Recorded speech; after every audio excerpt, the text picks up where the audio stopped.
Welcome viewers, news 24 এর সাপ্তাহিক আয়োজনে তিব্বত লাক্সারি সোপ প্রেজেন্স বিনোদন 24 পাওয়ার্ড বাই ফাস্ট ওয়াশ।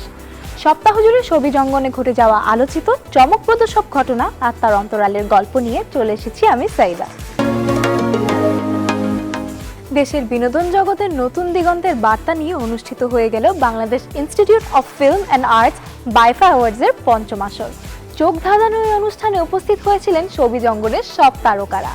বাইফা অ্যাওয়ার্ডসের এইবারের আসরে আজীবন সম্মাননায় ভূষিত করা হয়েছে ঢালিউডের জীবন্ত কিংবদন্তি অভিনেত্রী কোহিনুর আক্তার সুচন্দা এবং জনপ্রিয় সঙ্গীত শিল্পী সাবিনা ইয়াসমিনকে। আমি আমাদের আজকের এই আয়োজনে দুইজন জমকালো আয়োজনের মধ্য দিয়ে অনুষ্ঠিত হয়ে গেল বাইফা অ্যাওয়ার্ডের পঞ্চম আসর। শুক্রবার সন্ধ্যায় যেন তারকাদের মিলন মেলা বসেছিল রাজধানীর আগারগাঁয়ে। নাচ গানের মন মাতানো উপস্থাপনায় অনুষ্ঠিত হয়ে গেল এবারের আসর। বাইফা অ্যাওয়ার্ডের এবারের আসরে আজীবন সম্মাননায় ভূষিত করা হয় ঢালিউডের জীবন্ত কিংবদন্তি অভিনেত্রী কোহিনুর আক্তার সুচন্দা ও কিংবদন্তি সঙ্গীত শিল্পী সাবিনা ইয়াসমিনকে। এছাড়াও বিভিন্ন ক্যাটাগরিতে সম্মাননা পেয়েছেন চঞ্চল চৌধুরী, আফরান নিশো, মেহজাবিন চৌধুরী, সাবিলা নূর, রুনা খান, শরীফুল রাজ, কেয়া পায়েল, তৌসিফ মাহবুব, সাদিয়া ইমান সহ এক ঝাঁক তারকা। বাইফার আয়োজনটা আজকে আমার জন্য অনেক স্পেশাল। আমার অনেক ভালো একটা কাজের সাথে সাথে রিয়াকশন আমরা দেখতে পাচ্ছি এবং এটার জন্য নমিনেশন পেয়েছি। সবকিছু মিলে খুব ভালো লাগছে। বাইফার জন্য সুন্দর করে সেজে এসেছি এবং পাশাপাশি অ্যাওয়ার্ডটা পেয়েছি, তো ভালো লাগছে। দারুণ একটা আয়োজনও হচ্ছে। আমি জাস্ট আজকে দেশে ফিরলাম, আমাদের ব্যাচেলার পয়েন্টের একটা দেশের বাইরের এপিসোড শ্যুট করে আসছি আমরা। তো ওটা এবার আমরা নেপালে ধারণ করলাম। ওটা এবার ঈদে স্পেশাল এপিসোড চ্যাপ্টার হিসেবে আসবে। কপি বলেন, ইন্সপায়ারেশন বলেন, যেটাই বলেন না, আসলে আমরা এখনো শিখছি জাতি হিসেবে। For the very first time আমি বাইফাতে পারফরমেন্স করছি এবার, তো আই এম ভেরি এক্সাইটেড। সুন্দর করে সম্মান করে, এই জন্য আরও ভালো লাগে। আমি নমিনেশন পাই না পাই বা পারফরমেন্স থাকুক না থাকুক, আমি কিন্তু বাইফায় আসার চেষ্টা করি, কারণ ওরা শিল্পীকে সম্মান করে। শোবিজ তারকাদের এমন সাড়ায় অনুপ্রাণিত হয়েছে আয়োজকেরাও। আগামী বছর আরো বড় পরিসরে এর আয়োজন করতে চান বলে জানিয়েছেন সংশ্লিষ্টরা। আমি এটাই ভাবছিলাম যে সবার সাথে এতদিন পর দেখা হয়েছে, সে আমাকে বকা দিবে না, দিবে। শুভ, নিউজ 24। গত বছর ঈদ উল ফিতরে যৌথ পরিবারের গল্প নিয়ে নির্মাতা মোহাম্মদ মোস্তফা কামাল রাজ নির্মাণ করেছিলেন নাটক তোমাদের গল্প। মুক্তির পর থেকেই নাটকটি ব্যাপক দর্শকপ্রিয়তা অর্জন করে। ইউটিউবে এখন পর্যন্ত পারিবারিক গল্প ভিত্তিক এই নাটকটি 47 মিলিয়নের বেশিবার দেখা হয়েছে। নাটকটির বিপুল সাফল্যের পর প্রায় একই টিম নিয়ে নির্মিত হচ্ছে নাটকটির সিকুয়েল তোমাদের গল্প 2। যৌথ পরিবারের আবেগ, টানাপোড়েন, সুখ দুঃখ ও আনন্দের অনুভূতিগুলো নিয়ে গত ঈদ উল ফিতরে নির্মাতা মোস্তফা কামাল রাজ নির্মাণ করেছিলেন নাটক তোমাদেরই গল্প। দর্শকদের মতে গেল বছর প্রচারিত শত শত নাটকের ভিড়ে তোমাদের গল্পই ছিল সেরা। আর সেই সাফল্যের ধারাবাহিকতায় এবার এর সিকুয়াল তোমাদের গল্প 2 নিয়ে হাজির হচ্ছেন রাজ। আমার মাও তাই বলে। সম্প্রতি পুবাইলে শেষ হয়েছে নাটকটির দৃশ্য ধারণের কাজ। যৌথ পরিবারের আবেগমাখা গল্পে কাজ করতে পেরে দারুণ উচ্ছ্বাস প্রকাশ করেন এর অভিনয় শিল্পীরা। আমাদের যে ফ্যামিলিটাকে দেখানো হয়েছে, এখানে এক্সটেন্ডেড আরেকটা ফ্যামিলি দেখানো হবে। ফ্যামিলির মধ্যেই আছে ফ্যামিলির বন্ডিং, ফ্যামিলির ইমোশনস, ক্রাইসিস, এগুলো নিয়ে আসলে পুরো গল্পটা শোকেস করা হবে এবং আমার বিশ্বাস যে এটাও দর্শকের অনেক পছন্দ হবে ইনশাল্লাহ। না, ওই নামেই ডাকবে, আর মিস কটকটিটা একটু বেশি ডাকবে। কিছু কিছু নতুন ক্যারেক্টারিস্টিক্স চালুর অ্যাড হবে, তো এটা যখন অন এয়ার হবে তখন আপনারা দেখবেন। এই ধরনের গল্পগুলো আসলে আমার মনে হয় সবথেকে বড় প্লাস পয়েন্ট হচ্ছে এত সিনিয়র আর্টিস্টদের সাথে একসাথে কাজ করা, স্ক্রিন শেয়ার করা খুব একটা স্কিলড না, এরকম আর্টিস্টদের সাথেও কাজ করতে হয়। সো আমাদের পারফরমেন্স অনেক ফল করে, তখন আমরা ওনাদের থেকে অনেক কিছু শিখতে পারি। সো এই স্কুলিংটা আমাদের জন্য সামনের প্রজেক্টগুলোতে অনেক হেল্প করে। আমি পরিবারে নতুন সংযোজিত হয়েছি তোমাদের গল্প 2তে। খুবই উচ্ছ্বসিতভাবে অভিনয় করছি, আনন্দিত হয়ে অভিনয় করছি। আমি মনে করছি যে এটা আমার সৌভাগ্য, এত সুন্দর একটি নাটকে মোহাম্মদ মোস্তফা কামাল রাজ আমাকে অভিনয় করবার সুযোগ দিয়েছেন। তোমাদের গল্প এটা তো ফিরে আসার গল্প, তো ফিরে আসার গল্পটা ফিরে আসার গল্পের মতোই হবে, তবে আগের চাইতে ডিফারেন্ট তো অবশ্যই। আমি যে কয়টা সিকোয়েন্স এই পর্যন্ত করেছি একেবারেই ভিন্ন। আগের যে ক্যারেক্টার ছিল আমার খুব একেবারেই গম্ভীর, রাগী, এখানে একেবারেই ভিন্ন এবং করতে গিয়ে ডিফারেন্ট ফ্লেভার পাচ্ছি, মজাও লাগছে। অনেক দিন আগে তার সঙ্গে কাজ শুরু করেছি, এখন জীবনের শেষ প্রান্ত বলা যায় আমার। এই সময়ে এসে আমার জন্য যে চরিত্রটা তৈরি করেছে, আমি বলবো এই চরিত্র আমার জন্য না, আমাদের বাংলাদেশের বাঙালি পরিবার, মধ্যবিত্ত পরিবার এবং এই পরিবারের যে বন্ডিংগুলো এবং পরিবার যে আমাদের ভেঙে যাচ্ছে সেই সম্পর্কগুলোকে সে নতুন করে আবার যেন একটা নতুন দ্যুতি দিয়ে দর্শকদের সামনে উপস্থাপন করতে যাচ্ছে। আসন্ন ঈদে সিনেমাওয়ালা ইউটিউব চ্যানেলে মুক্তি পাবে নাটকটি। তোমাদের গল্পের মতোই এর সিকুয়ালটিও দর্শকদের মন জয় করবে বলে প্রত্যাশা নাটকটির সংশ্লিষ্টদের। ভালোবাসার মায়া। শাহিন শুভ, নিউজ 24। ভিউয়ার্স, দেখছেন তিব্বত লাক্সারি সোপ প্রেজেন্স বিনোদন 24 পাওয়ার্ড বাই ফাস্ট ওয়াশ। নিচ্ছি একটা ব্রেক, ফিরছি আরো শোবিজ আপডেট নিয়ে। Viewers, welcome back.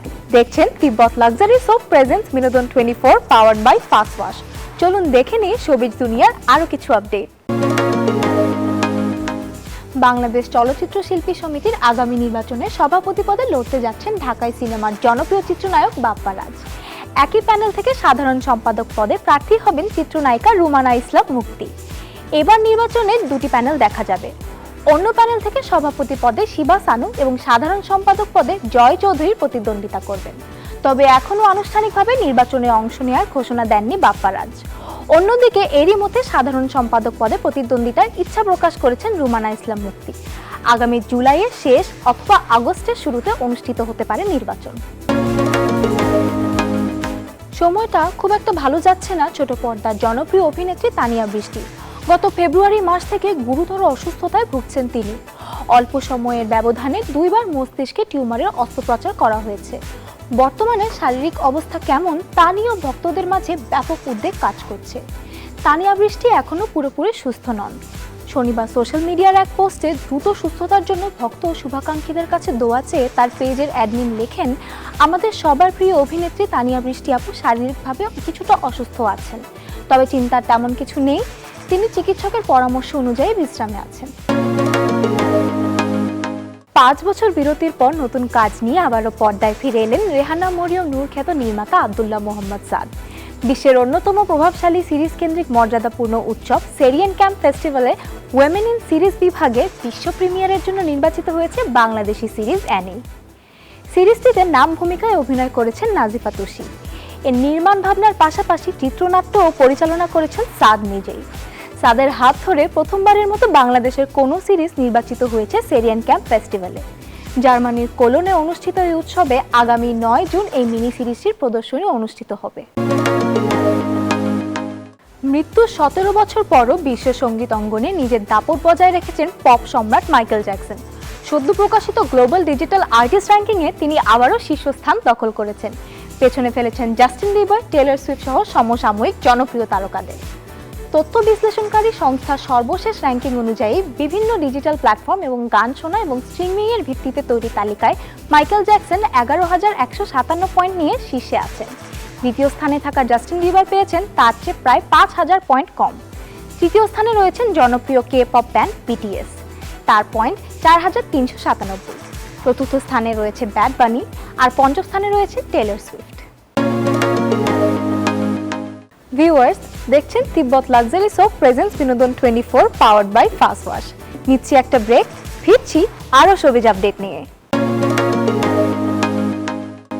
মারাঠা সাম্রাজ্যের প্রতিষ্ঠাতা ছত্রপতি শিবাজিকে নিয়ে নির্মিত ভারতীয় সিনেমাগুলোর মধ্যে ভিকি কৌশলের সাবা সিনেমাটি বেশ আলোচিত। তবে শিবাজির বীরত্বগাথা তুলে ধরতে মারাঠি সিনেমাও পিছিয়ে নেই।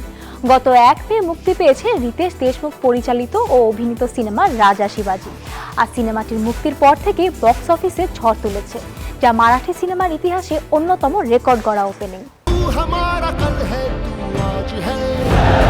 2026 সালের 1 মে মারাঠি সিনেমার ইতিহাসে অন্যতম সেরা ওপেনিং নিয়ে যাত্রা শুরু করে রাজা শিবাজি। ভারতের জনপ্রিয় ট্রেড অ্যানালিসিস সাইট স্যাকনিলকের তথ্য অনুযায়ী ঐতিহাসিক প্রেক্ষাপটে নির্মিত সিনেমা মানিকার্নিকাকে টেক্কা দিয়ে মারাঠি বক্স অফিসে প্রথম দিনই রেকর্ড সংখ্যক আয় দিয়ে ঝড় তোলে সিনেমাটি। মুক্তির প্রথম দিনেই ভারতে 11.70 কোটি রুপির ব্যবসা করে এই সিনেমা। প্রথম 3 দিনে সিনেমাটির নেট কালেকশন এসে দাঁড়িয়েছে 30.90 কোটি রুপিরও বেশি এবং গ্রস কালেকশন এসে দাঁড়িয়েছে প্রায় 40.34 কোটি রুপি। রাজা শিবাজি সিনেমায় ছত্রপতি শিবাজির চরিত্রে রিতেশের অভিনয় নিয়ে ভূয়সী প্রশংসা করেছেন ভারতবর্ষের আলোচিত পরিচালক রামগোপাল ভার্মা। শিবাজির স্ত্রীর ভূমিকায় অভিনয় করেছেন জেনেলিয়া। বাস্তব জীবনে এই দম্পতির অনস্ক্রিন কেমিস্ট্রির রাজকীয় এবং আবেগঘন আবহ ভক্তদের কাছে আলাদা গ্রহণযোগ্যতা তুলে ধরেছে।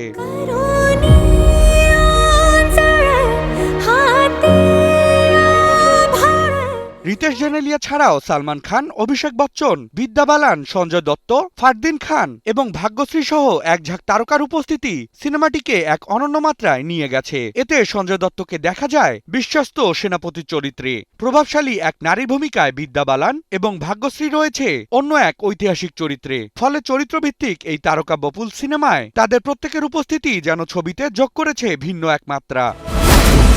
সিনেমাটির কাহিনী আবর্তিত হয়েছে তরুণ বয়স থেকে ছত্রপতি শিবাজির উত্থান, সংগ্রাম এবং হিন্দি স্বরাজ্য প্রতিষ্ঠার লড়াই তুলে ধরার মাধ্যমে। বিশাল স্কেলে ধারণকৃত যুদ্ধদৃশ্য, রাজনৈতিক নাটকীয়তা এবং আবেগঘন দৃশ্যে ভরপুর এই ছবি দর্শকদের মনে বিশেষ ছাপ ফেলেছে। সিনে বিশ্লেষকদের মতে মহারাষ্ট্রের দর্শকদের মুখে মুখে ভূয়সী প্রশংসায় রটে যাওয়া প্রশংসার কারণেই এই সিনেমা সময়ের সাথে সাথে আরও জনপ্রিয় হয়ে উঠেছে।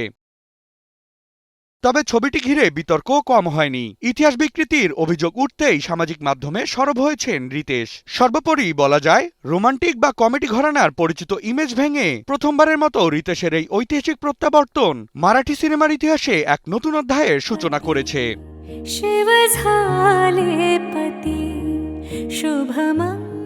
Ahsan Habib, Rocky, news 24।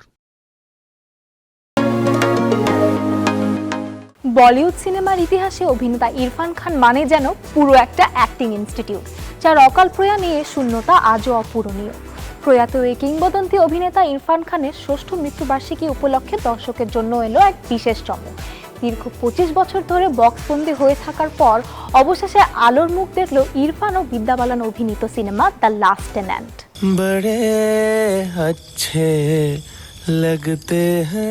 The last tenant সিনেমাটিতে ইরফান খানের বিপরীতে অভিনয় করেছেন আর এক গুণী অভিনেত্রী বিদ্যা বালান। এই সিনেমার বিশেষত্ব হলো এটি ইরফান খান এবং বিদ্যা বালানের ক্যারিয়ারের একেবারে শুরুর দিকের কাজ। ফলে পুরো ফ্রেম জুড়ে দুজনের তারুণ্য আর সেই সময় ঘিরে তাদের অভিনয়ের দৌড় নজরে আসবে পুরো সিনেমা জুড়ে।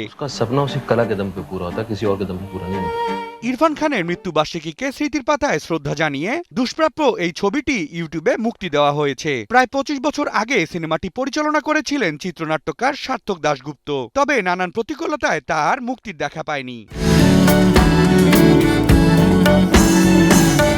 সিনেমাটির শুটিং সম্পন্ন হলেও মূল ফুটেজ হারিয়ে যাওয়ায় 2 দশকেরও বেশি সময় সিনেমাটির মুক্তি আটকে ছিল। ফলে একটা সময় নির্মাতার তরফ থেকে সিনেমাটি মুক্তির আশাই বাদ দেওয়া হয়েছিল। তবে ঘটনাক্রমে ছবিটির একটি HD কপি খুঁজে পাওয়া যায়, যা বর্তমানে আধুনিক প্রযুক্তির সহায়তায় পুনরুদ্ধার করে দর্শকদের সামনে আনা সম্ভব হয়েছে। সিনে বিশ্লেষকদের অনেকের ধারণা, ছোট পর্দার গণ্ডি পেরিয়ে রূপালী পর্দায় সম্ভবত এটি ছিল বিদ্যার প্রথম সিনেমা। এর চেয়েও বড় বিষয়, পুরো ক্যারিয়ারে এই একটিমাত্র সিনেমাতেই একসঙ্গে অভিনয় করেছেন ভারতীয় চলচ্চিত্রের এই 2 পাওয়ার হাউস পারফর্মার। শূন্য বাজেটের এই কাজটি বর্তমানে দর্শকদের কাছে অন্যরকম এক নস্টালজিয়া তৈরি করেছে। ফলে সিনেমাটি মুক্তির 3 দিনের মধ্যেই ইউটিউবে প্রায় 2 লক্ষ ভিউ অর্জন করে আলোচনায় উঠে এসেছে। মোট কথা, ইরফান খানের মৃত্যুর এত বছর পেরিয়ে মুক্তি পাওয়া এই সিনেমাটি তার ভক্তদের কাছে সারপ্রাইজ গিফট হিসেবে প্রমাণিত হয়েছে। Ahsan Habib, Rocky, news 24।